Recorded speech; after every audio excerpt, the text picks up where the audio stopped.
Hi guys, welcome back to my YouTube channel and welcome back to another video which is part of my house series. So if you've watched my other videos you will know that we've recently moved into a new built property, and before this we rented for about 3.5 years. So this video I thought I would talk about the pros and cons of renting over buying and let you know about our experience of renting. I'll also show you our rental property. I did do a quick video just as we were leaving so you can see kind of what it was like. It wasn't an actual empty house tour as such, and it wasn't slow enough to see everything perfectly, but it'll give you an idea of where we were living and what it was like, and yeah, I'll just let you know my experience. So if you're just interested in hearing about the pros and cons of renting, then I'm going to talk about that first, and at the end I'll tell you about my experience and then also give you a little house tour of the rental property that we did rent. I'll try and put timestamps in the comments down below. I'll try and do some sort of chapters so you can skip to whichever bit you want to watch. But yeah, if you like this kind of content, if you find it useful, please give it a big thumbs up and also hit subscribe for more content like this, and let me know in the comments down below if there's any kind of videos that you want me to do around the house buying process, around buying a new build house, about renting, about help to buy, anything like that. Let me know in the comments and I'll be happy to do those videos. Okay, so let's dive right into it. So when it comes to renting a property over buying a property, some people choose to rent because they can't get on the property ladder at that particular time. You know, it is quite hard to save up for a deposit, so you know, if you're not in a position where you can save a lot, it might be taking a long time to save up a deposit for a house, so rental is the obvious option. Or if you're just moving out of parents for the first time, you might choose to rent just to test your relationship, to test the area that you're living in, and just to test actually being in a house by yourself with no parents to rely on and seeing how you get on with it like that. Some people also have jobs that move around, so you're not really sure where your job is going to end up, so renting is the easiest option just so you can move quickly. And other people can't decide where they want to live, which was basically us. So we rented a property because I was working in one city over here, we were from the other city over here, so we kind of rented in the middle, so that way we could still travel back to see family, I could still travel to work, but I didn't know whether in the end I'd move my work over this side and you know, we could end up moving back this way, so we ended up kind of renting in the middle. So I mean, there are jobs out there at the moment where you can rotate every now and again, so you don't really know where you're going to end up. You don't know if you might want to move out the area that you live in now. There's just various reasons why people may choose to rent instead of buy. It's not just that you can't afford it, various reasons, and it's just down to personal preference. So when it comes to renting, there are pros and of course there are cons, same with buying a house. So let's start off with the pros of renting. So I've kind of already mentioned it, but it gives you the flexibility to move wherever you want, kind of whenever you want, depending if you are in a fixed term contract or not. Usually when you enter into a rental agreement, your agreement will last for usually a minimum of 6 months. It could be a 12-month contract, or it could be a larger contract like 3 years if the landlord is wanting you to stay in that property for longer. There are certain circumstances where you can get shorter ones, like 3 months. But generally, I think the shortest one is usually around 6 months. So whilst you're in that term of the contract, if it is a 6 months or 12 months, you can't leave the property. You still have, well, you could leave if you wanted to, but you'd still have to pay the rent, and you'd have to make sure that leaving doesn't actually break your contract, because obviously you can't leave the house empty. So really, in that period, you must stay in that property and pay the rent. When you're out of that period, sometimes it does go to a rolling contract where you just continue paying your rent every single month, and then if you want to leave you just have to give a month's notice, and if the landlord wants you to leave they have to give you 2 months notice. That's usually how it goes. There are obviously some differences depending on who you're renting from, where you're renting and circumstances, but that is generally how it goes. So when you're in the fixed period you can't move. When you're in a rolling period, you can move with just a month's notice. So if you change job or you decide you don't like this area anymore, you can move out of it pretty quickly if you're renting. Whereas if you own a house in that area, it's going to be a lot trickier. You have to then list your house for sale, sell the property, move all these stuff to a different area, find a property in that area. It's just a lot more hassle. So that is a pro of renting. You can move as and when you want, kind of. And there's a lot more flexibility in it. Another pro, which is probably the biggest pro, is that all the maintenance is taken care of by someone else. So if anything happens whilst you're living there, if the boiler breaks, if your garden wall falls down, you know, if your gutter's leaking, if something happens, you just ring someone and then they come and fix it for you. You don't have to find a contractor, you don't have to work out how to fix something yourself. You literally call someone else and they come and fix it for you and they pay for it. because it is the landlord's responsibility for fixing the property and keeping it up to the standard that it was when you moved in. This obviously doesn't count for things that you can break in a property. You know, if you make dents in the wall, if you break furniture that is already there in the property, then that is your responsibility. But things like if an oven is provided with the property, if a washing machine is provided with the property, if that breaks, you contact your landlord or letting agent and they come and replace it for you. The only downside with this is sometimes they can take the time. So again, depending on who your letting agent is or the landlord is, if you log a problem or you let them know that something is wrong, it might take them 2 weeks to come out and fix it. In the meantime, you don't have the use of that particular thing if it's broken, or if it's a leaky gutter, then it might be just puddles outside of your house for a couple of weeks. It just all depends. So that's the only downside with that, but you don't have to pay for it, so that's great. Another pro is you don't need house insurance, you only need contents insurance. So house insurance is covered by the landlord, so they have to have house insurance to rent the property out. You only have to have contents insurance to insure your belongings inside the property because you don't actually own the property. So that's a slightly lower expense than if you owned a house, where you would also need buildings insurance as well as contents insurance. Another pro of renting is you don't risk losing any money on the value of a property. So obviously when you buy a property, like we've moved into a new build now, we know that it's going to go down in value in the first couple of years because new builds do. It's a new house. It's like when you buy a new car, as soon as you drive it out of that courtyard, it's gone down in value because it's now a second-hand car. So new builds do, and then they come back up with the market, depending, hopefully, if the market goes up again. Now, when you rent a property, you don't have to worry about any of that. You find the house, you just pay your rent every month. You don't have to worry about what it's going to do to the value of the property. You know, you're going to lose money on it because it's nothing to do with you. You literally just pay to stay there, and that is it. So there's no worrying about that. Another pro is a rental property can come furnished if you want it to. When searching for a property, you can select to search for only furnished properties. So you might get a bed, you might get a sofa, you might get some kind of other furnishings in there, maybe a washing machine, which means it's a lower expense when you're then moving into a rental property. If you're moving into a brand new house, you will need to buy a washing machine, you'll need to buy a sofa, you'll need to buy a bed, unless you want to sleep on the floor. But with a rental property, they might already have those things in there, so you don't actually have to buy those things. So it can be cheaper moving into a rental property than a house you bought. And again, there's less of an upfront cost moving into a rental property because all you generally need is a deposit. And that deposit is usually a month's rent or maybe 2 months' rent, and that is it. Whereas obviously a house, the deposit for a house is much larger than that. It's usually 10-15% of the value of the property, which is a lot harder to save than just 1 or 2 months' rent. Also, in a rental property, it's easier to predict what your monthly costs are actually going to be. So you know that this is your rent, these are your bills, that is it. Whereas if you own the property, you don't know if your washing machine's going to break, if you're going to need some repairs to the gutter, if you're going to need some fencing repairing, which you'll have to pay for. In the rental property, because you know all you're paying for is your rent and your bills, and then whatever personal expenses you have, your set expenses every single month should be the same or similar, and you'll know what to expect, because anything else that happens with the property, it's nothing to do with you, so you don't have to worry about those costs. Now, whilst those are pros of renting a property, there are also cons as well. And the biggest one is you're living in somebody else's house. It's not your house at the end of the day. And if that landlord decides that they want to move back into the house, which is what happened with us, then you have to find somewhere else to live. Again, there are different situations where, you know, you might know the landlord and you might be able to chat to them and you might know their, 5, 10, 15 year plan. If they're saying that, you can live in this property for at least 10 years because I'm not going to need it, then you have an idea of what they want to do. However, that could change. And at any point, that landlord could give you the 2 months notice or a little bit longer if they're nice. And then you'll have to find somewhere else to live. So unless you're in a fixed contract, even if you get to the end of your fixed contract, you don't know what that landlord wants to do with the property. They might have decided to sell the property, in which case you'll need to move. Yeah, it's hard to know what they want to do with the property, so it's hard to make longer term plans because at the end of the day, the house isn't yours. Also, because the house isn't yours, you're essentially paying for that person's mortgage. So your rental payment every month, which can be quite similar to a mortgage payment, depending on where in the country you're living, that is essentially paying off someone else's mortgage and not yours. So obviously if you were paying that money every single month when you lived in a house, that would be going to pay off your mortgage, and this house that you're living in now is becoming your own.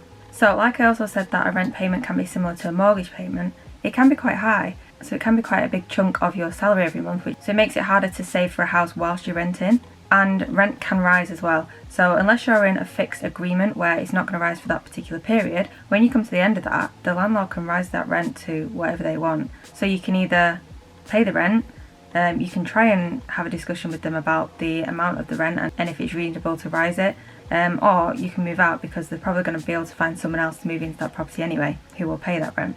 Another big con is difficult landlords. So we were quite lucky with our landlord. She was fine. If there were any problems, she got around to it pretty quickly, and she was quite pleasant as well. So we were quite lucky, I think, but there's definitely people who have had much worse experience than us, where they've had really difficult landlords, and they've just been terrible to deal with. So if there've been issues and they haven't fixed them and they've just had to, put up with living in that property and it's not really livable, it happens. There are difficult people out there. And you don't really know who the landlord is if you go through a letting agent, so until you're in the property and experiencing it, it can be quite tricky. And just like you're basically paying for someone else's rent, you're not going to get the return on the property as it goes up in value, because you don't own the property, whereas the landlord who owns the property is paying the mortgage every month using the money that you pay for rent.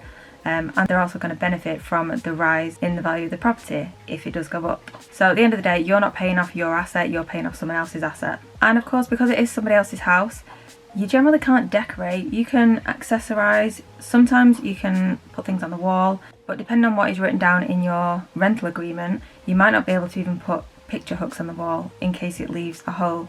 Ours was quite flexible. She said you can put things in the wall, you can drill holes in the wall as long as you fill them in when you leave, but obviously we can't decorate. So at the end of this, when I show you the property that we lived in, you'll see that the room we used as an office, which was like the second bedroom, the wallpaper in there was awful, and that's where I worked, so I did video calls and stuff. The background was awful. It was these awful stripes, and there's nothing I could do about it because it wasn't my house. I couldn't decorate. So that is a big con. If it's not decorated to your taste, there's usually nothing you can do about it. If you know the landlord, or if you can liaise with the landlord via your letting agent, you can probably ask them if you can decorate, but I mean that cost will be down to you as well, and then at the end of the day you're making someone else's property nicer, and then you're going to move out in the future. Also, some rental properties don't allow pets, so if you do have a pet like we have, you have to obviously search for properties that do allow pets. So when we found ours, it didn't mention pets, so we didn't mention them at first. So once we got close to actually signing the rental agreement, we did say, we've got a dog, is this okay? The landlord has dogs herself, and she said it's absolutely fine that we had a dog, no problem. So they just had to amend the rental agreement just to say that we've got a dog, and obviously if the dog did cause any damage, then we would have to repair that, which is fair enough. But some landlords will not let you have pets, so if you do have pets, then you can try and hide them, or you just can't live in that property. That is just how things are. And in the rental agreement as well, there might be some other rules that you have to follow. I don't know what these might be, they could be anything, but like you can't do certain things, or you have to look after this certain thing, or I don't know, there could be anything really in the rental agreement, so you must make sure that you do read that properly as well before you sign it. And another thing that was really annoying when we lived in the rental property was people visiting, like not as in guests, but as in people visiting to do like checks. So we had a couple of issues with the oven, we also had a couple of issues in the bathroom, and people would come around to repair them, but they wouldn't just come around to repair them once. They'd come around to have a look, then they'd come around and repair a bit, and then they'd decide that that didn't work, so they needed to come back again. So essentially there were sometimes 3 separate occasions where they'd come to fix one thing, but that's 3 days where we had to get up early because we didn't know what time they were going to come. The house had to be super tidy just in case they came on that day at that time. I had to rearrange maybe like work meetings if I was working from home to make sure it didn't coincide with that. And also visits, like there had to be a gas safety check done once a year, or just before we were moving out. There was also some electricity check that needed to be done, but luckily we moved out so that didn't have to happen. But that was going to take an hour and a half where they go on and check every single plug. But an hour and a half when I'm working from home is not really ideal to have a stranger in your house, especially during COVID as well, because there's a stranger in your house, It's not very comfortable. So there are things like that where people need to come round, and there's nothing you can do because you have to have these certificates in place to comply and, to be able to rent the property. So things like that were a little bit annoying.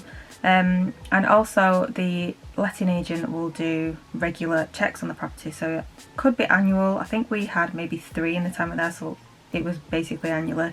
Well, they'll come round and they'll take pictures of every single room just to check that the property is still in the condition that it was when we moved in, so it's still in a good condition and we hadn't damaged anything. But of course for those checks it's just a bit annoying because you have to have things like, well, personally we like to have things perfectly tidy, you know, nothing out of place, so it looks perfect on the pictures. And sometimes, you know, I'm not in a tidy mood, so I mean, especially like after filming in here today, it's very messy in here, so I'd have to then tidy everything up, and yeah, everything has to be perfect. But those regular visits for different reasons were just a little bit annoying, and you just have to do them. Obviously when you own your own house, you can decide who comes when, who does what jobs when, and you can make your own decisions on who you have in the house, which is amazing. So if you are thinking of moving into a rental property, then a few things that you should probably ask just before you do move in and before you sign that rental agreement. Ask what the landlord's intentions are. So like I said earlier, you know, they might be planning on selling the house in 3 years. If so, what's your plan? Are you fine living in this property for 3 years and then finding somewhere else, or do you need it for longer? Or they might just want to rent it out for like 20 years, or, you know, for the foreseeable, in which case, you know, you could be there for longer. Also, do a little bit of research about the letting agent and look for their reviews. Where we lived before this house, there was another letting agent and they were atrocious. Like, they didn't get anything fixed. It was awful. So before we moved into our rental house, we did a bit of research and, you know, there wasn't anything too bad, so we went ahead with it. Also, check what you can and can't do outside of the rental agreement. So if you want to make some changes to the garden, if you want to plant some flowers, if you want to put some grass down or something, if you want to maybe buy a shed or something like that, if you have a garden, then ask if the landlord is okay with you making these changes or doing things to the garden and stuff. I asked and I was able to put a flower bed in the front of our house, but if you don't ask, you don't know, and that obviously wasn't in the rental agreement. So definitely ask what you can and can't do if you're thinking of doing something to it. If you can't be bothered, well, you know, no need to ask. Also, when you move in, make sure you check energy providers as well, because generally when you move in, you will already be with an energy provider and it's not necessarily the cheapest. Sometimes rental properties are with an expensive energy provider, so it is worth shopping around and looking for the cheapest one as soon as you move in, so you're not paying way more than you need to be. We were definitely overpaying for quite a while and then we managed to get it all refunded. But yeah, make the switch as soon as possible to get the cheapest one. So like I said before, I did take a quick video of the property just before we moved out, so it wasn't a full house tour, but you get an idea of what it is. So I'll pop this on the screen and I'll just kind of talk through it as it's on. So we did have a little like entranceway as you came in, and then that went straight into the lounge. So as you can see in the lounge, it had kind of nice wooden flooring. We had a driveway at the front, the curtains and everything were already there. Nice wallpaper and light fittings, which I really liked as well. So the lounge area was quite nice and spacious. We had this under stairs storage as well, which was really great for just like the hoover and stuff like that. And then into the kitchen. The kitchen was recently done, so, you know, it's not really my colour, but it was definitely nice and clean and it just been done. What I don't like is because it was painted, it all flaked away, but then obviously I'm not going to go out and buy the paint for someone else's house to keep on top of it. One annoying thing as well with the kitchen was the boiler. That someone had actually boxed the boiler in. So there was one weekend in, it was a January, we'd been to London, we came back on the Friday night and got home and it was absolutely freezing. It was like -2 or something outside, and the boiler, the pressure had dropped, so it had gone off. Now this would literally just be the press of a button, or it was a very, very quick fix. I don't know anything about boilers. But it was a quick fix anyway. But the person who put the boiler in had then boxed it in and put the tiles for the kitchen around it. So there was no way to actually access the boiler without chipping the tiles and, like, you know, ruining them to get them off the wall. So because it was a weekend as well, we also couldn't get in touch with the letting agent until Monday. So we had to go out and buy heaters to basically keep warm that weekend in the house, which was really annoying. But then we managed to get in touch with them on the Monday, and then they just sent someone round who had to actually break the tiles off the wall to get to the boiler and just change the pressure. So yeah, that was really annoying. Fairly alright kitchen. This random space near the back, we just used that as a bit of a utility area, and then we had this room where we had the washer and downstairs toilet. And then we put some hooks near the door for coats, which I thought was nice. Going up the stairs, we had this very stripy carpet. I think it was new before we moved in, so it was nice and squishy, just not really my taste. And at the top of the stairs we had the bathroom. Literally quite a small bathroom, there wasn't much space in it, it was just space for the bath, sink, toilet. Then this is the room that I was talking about. So this is the second bedroom, which we used as an office. That wallpaper is awful. Obviously we couldn't change that. Now this was the garden. So there was a shed at the back of the garden that collapsed when it was really windy, and then they came and removed it, but they left all the stuff from inside it, so that's what that pile is at the back. We then purchased this shed here, which you can see. The landlord also put up these fences, well not her personally, but you know, she got someone to do it, and they didn't get matching fences, so it looks a bit odd. But I suppose as a landlord you don't really care what it looks like, but obviously now she's moving in, she might care. It was fine for Luna to run around in. They had these built-in wardrobes already in there, which, you know, weren't my favourite, but it was somewhere else to store all of my clothes, which was great. Then there was this little storage cabinet on the landing, which was fine for towels and bedding and stuff. And then the bedroom. They seem to have put the wardrobes in the wrong place in the bedroom. Like, I would have put them on that back wall as you walk in, but they seem to put them here, which meant the bed was squished into the other space.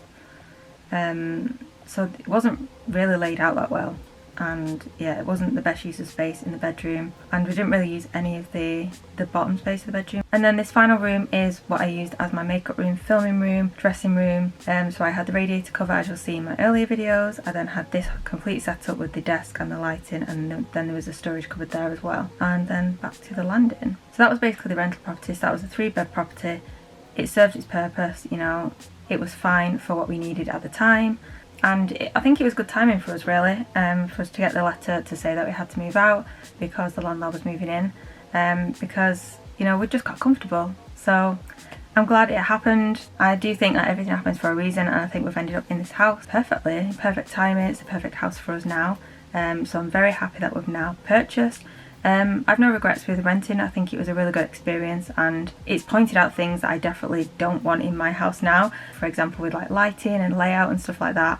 So I think it's definitely helped with that, and it was good practice for my own house. That was basically our experience. So after 3.5 years of renting, I thought I was in a good place to share my pros and cons and experience. So if you do have any more questions about renting properties over buying, or buying properties, or anything in this kind of topic, do let me know in the comments down below. I really hope you found this video helpful. If you did, don't forget to give it a thumbs up, and also hit subscribe for more of this content, and I'll see you soon for another video.